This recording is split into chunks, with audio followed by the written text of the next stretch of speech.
We're here at the headquarters of OSK Property to meet up with Chris and Paul from Carr and Cox Architecture Practices, the creative minds behind Melbourne Square.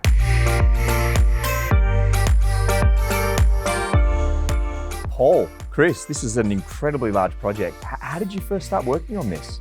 So it all started 5 years ago when we met OSK, and they came to us and invited us into the design competition and really asked us to come up with our ideas and aspirations for the broader precinct. In Melbourne, is it common for architects to collaborate together? Because we've got two separate practices, Carr and Cox. Yeah, so certainly a project of this scale, it's pretty typical for a client to want to get the best mind out of the architect and the interior design team. So collaborations like these happen in quite special projects like this. Take me through, Paul, your vision for Melbourne Square. Yeah, sure. So when we started the project, we really looked at the broader context of South Bank and looked at what was missing. This, as the largest site in South Bank, was really an opportunity to give South Bank its biggest park. And then master planning the site around that park with a mixed-use precinct with residential, the workplace, the hotel, and a retail amenity that was for the broader South Bank area to really propel South Bank into the future.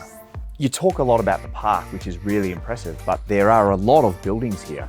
How do you manage that density across this site? Ultimately, the density on this site is a lot lower than anything else in South Bank. So with stage one, taking the idea of an apartment as a bay window and using that to inform the pleated tower form, that pleat then twists as we go through the height of the tower, which gives a slightly different orientation to every level. In a way, they form these beautiful, elegant sculptures perched on top of the park at the gateway to the city and the arts precinct, which is a really nice story.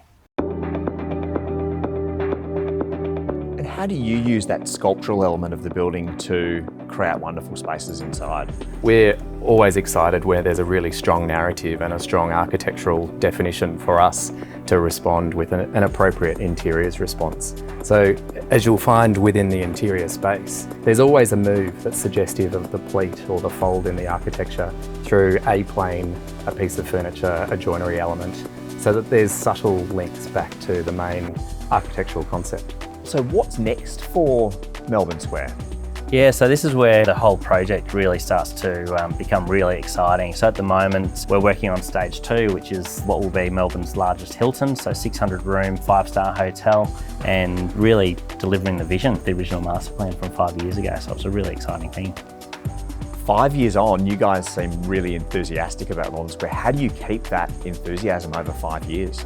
I think for me, we've been involved now for nearly 4 years working on the interiors, and the excitement only builds as you start to see these spaces come to life. To see the vision being realised keeps you excited for the next phase of the project. And so certainly as we're working on the design concepts, we just want to contribute to what is overall a fantastic project. You know, we're spending a lot more time on site now, having a look at the quality of what multiplex are building, and it really is setting a new benchmark for Melbourne. We get really excited about city-changing projects. We can hand on heart say that Melbourne Square is a city-changing project for Melbourne.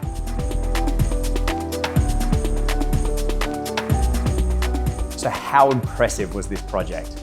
If you think you might have buyers that are interested in Melbourne Square, get onto investorist.com today and search for Melbourne Square.